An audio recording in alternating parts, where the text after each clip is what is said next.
Hi, I'm Jillian. I'm Jeremy, and I'm an HS warrior. Come with us as we bring you warrior stories from around the world. Let's go.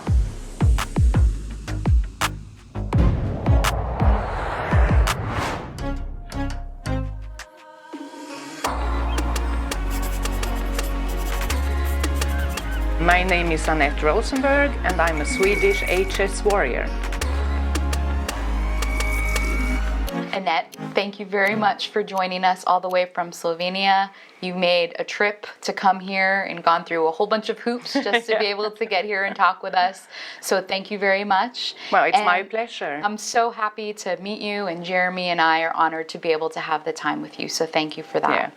I would just like to make something clear. I'm Swedish. Mm-hmm. But I live in Slovenia with my husband. Yes. So that's why Slovenia came up now. Perfect. Yeah. I think maybe what we could do is start off by having you share a little bit about your HS journey for us, please. When I was 16, I got a small little lump in my groin, and I went to the doctor because at that time everybody was so nervous about cancer. Right. So I went there and he said, no, it's just inflammation in the sac of your hair. It's nothing dangerous. Then about 10 years later, I was in England and I got one on the inside of my thigh. It got big, burst, disappear, got big, burst, disappear. And then I got a throat infection and went to the doctor for that, got antibiotic, and then that one disappeared and never came back again. And then I moved to Tehran to work for the Swedish embassy. I lost 22 kilos in 4 months. Wow. And then it started under my right arm. And then I had the sweat gland removed, and it was a bit better for a while. And I haven't had very much problems until I would say 2010 was the worst. A lot of stress. I went into menopause. I moved from Zambia to Stockholm. Cold weather, dry, and it was the worst flares I ever had. Wow. So for 2 months I was walking to the office with alcohol pads and bandage under both my arms. Mm-hmm. So that was the worst. But I have never really, I have treated my HS myself basically all my life. Okay. Yeah. How old were you when you were diagnosed? I mean, it sounds like, was it 16 that they had an official diagnosis? Well, this was inflammation in the sac of the hair, which in a way I suppose HS is, but they didn't say that name. In 1998 I saw a doctor in Slovenia, and he gave me an A vitamin cure for 6 months. Okay. And he said acne inversa, and that's the old name for HS. But HS I heard first time in 2018. Okay. In Motala in Sweden.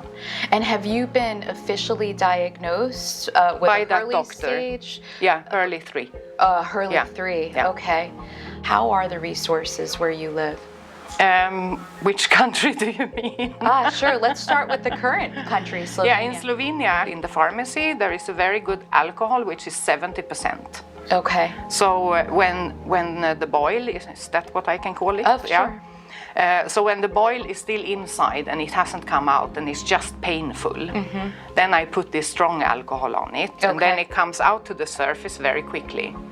And then it bursts, and then I have another alcohol which is from the Swedish pharmacy, which is a lot less alcohol in it, and that dries it out.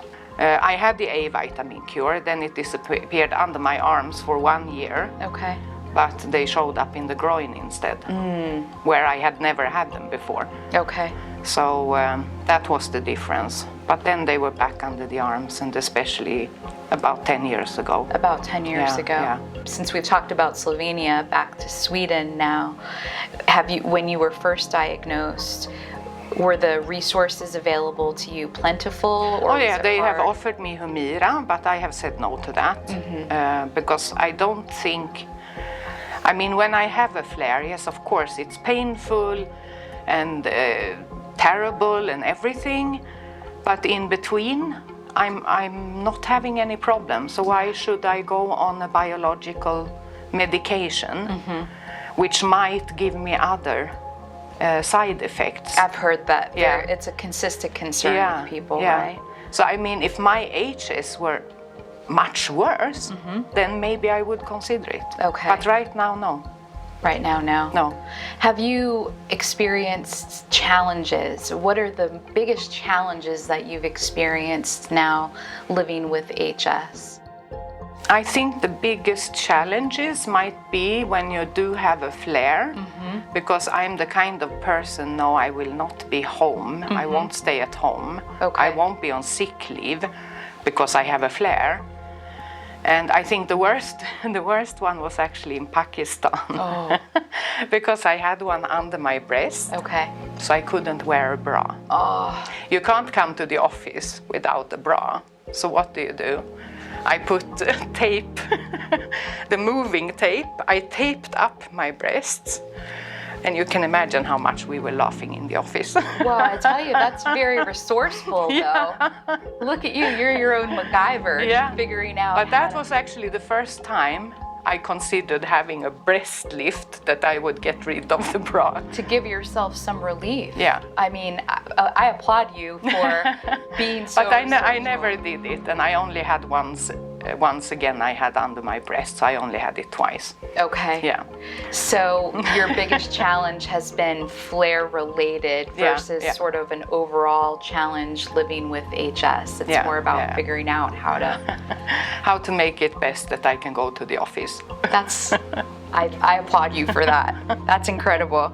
This is something that I'm very excited to hear about from you, because Jeremy and I discussed how HS is something that can be considered a label for someone, but we feel very strongly that HS does not define who you are as No. a person.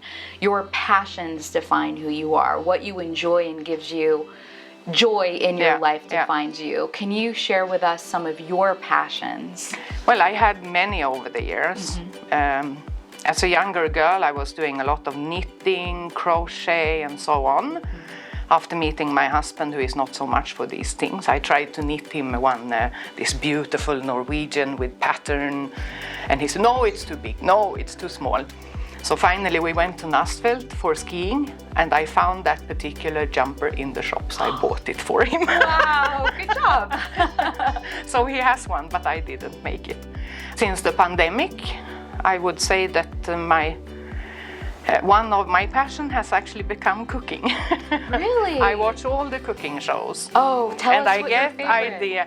Oh, well, my favorite, there are so many, but they have in MasterChef. Okay, MasterChef. Yeah, I'm watching the Swedish MasterChef, MasterChef VIP, and they sometimes just get some ingredients that they have to make something of. But I normally look for recipes, and all these recipes you can find on one website. Okay. So if I see something that I really like, then I look at the recipe and I make it. Perfect. Yeah. Do you have one thing in particular that's your favorite to make? No, if I find something that looks nice and so on, I make that one. Perfect. Yeah, but, Whatever you feel like.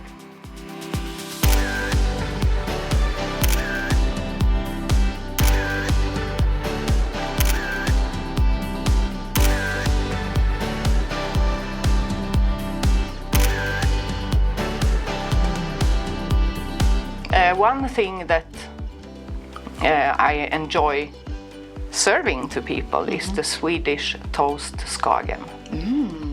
It's crème fraîche, do you Okay. say? Yes. Sour cream, yeah. Some mayonnaise, shrimps, Okay. dill, you say dill, Yes. yeah, Yes. and lemon. It And you sounds mix delicious. it, and then you fry the bread.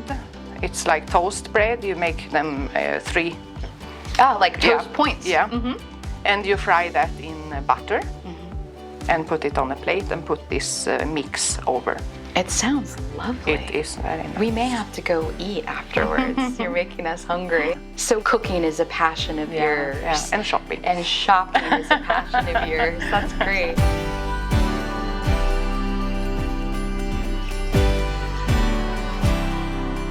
I know that you love to do crafts, and you had mentioned shopping and cooking.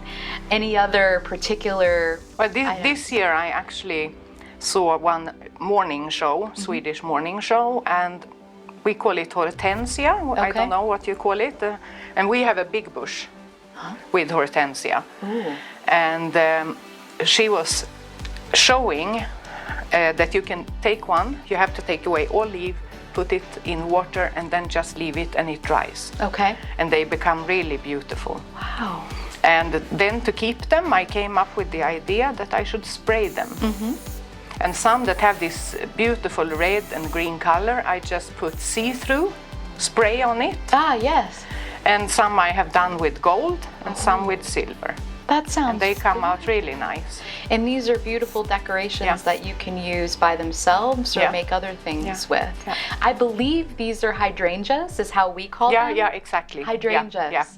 Perfect. Well, you have a lot of passions, and it sounds like you keep pretty busy, but I'm also aware of another passion that you have in the form of advocacy for HS. Can you tell us a bit about your organization? We started, it was me and Anna is her name. We decided to start HS International Sweden. That's amazing. Because we like the international touch, because she's adopted from Sri Lanka, so she also has an international connection. Okay. And me being abroad so much, living abroad and visiting so many countries, I also have international. So we wanted it to be international. And we have seen a lot, especially I have been in contact with Denise like 2 years ago for HS Connect. And so it was so natural that we contacted Denise also. And our goal is to reach youngsters and young adults. Okay. Because these are the ones that need to get as much information as possible. And also the doctors in the primary care in Sweden. I mean, I went once in 2018 to a doctor. Okay. And because my dermatologist wanted to try a new kind of blood pressure pill on me, and he said that I had to come and see him. So of course he wanted to see my HS, and it was a day when it was 32 degrees Celsius. Okay. I was sweating, Sure. and of course I had a bit coming on my left arm, so I was not smelling very good. Okay. And you know what the last thing he said to me was? What's that? Think about your hygiene. Oh. I looked at him and I said, do you know something? This disease has nothing to do with hygiene. Then I walked up and slammed the door. Good for you. Yeah. Good for you. I should have reported him, but I didn't. Any doctor that's familiar with HS would have never said that, No, knowing that never. that's such a challenge. Never. And this is the problem for youngsters. They might end up meeting such doctor the first time they come. And what do? They go home and they feel ashamed of themselves. It's traumatizing. Yeah, it is. Even in my age, it was traumatizing. I was can so imagine. angry. I started to shake. Oh, I mean, I have quite a lot of knowledge with HS, and the doctor says like that to me. I can only imagine what you must Yeah, have been feeling like. It enrages me just hearing it. Yeah. So I'm sorry that you had to go through that, but I think it's incredible how you took one situation that happened with you and now you're using it to be able to advocate for others that may not have the voice that you have. So kudos to you. Thank you. Thank you for starting that out. And well, I can understand young people that they don't want to talk about their HS. They feel embarrassed because maybe of the smell that they get teased in school and so on. But we have to be open.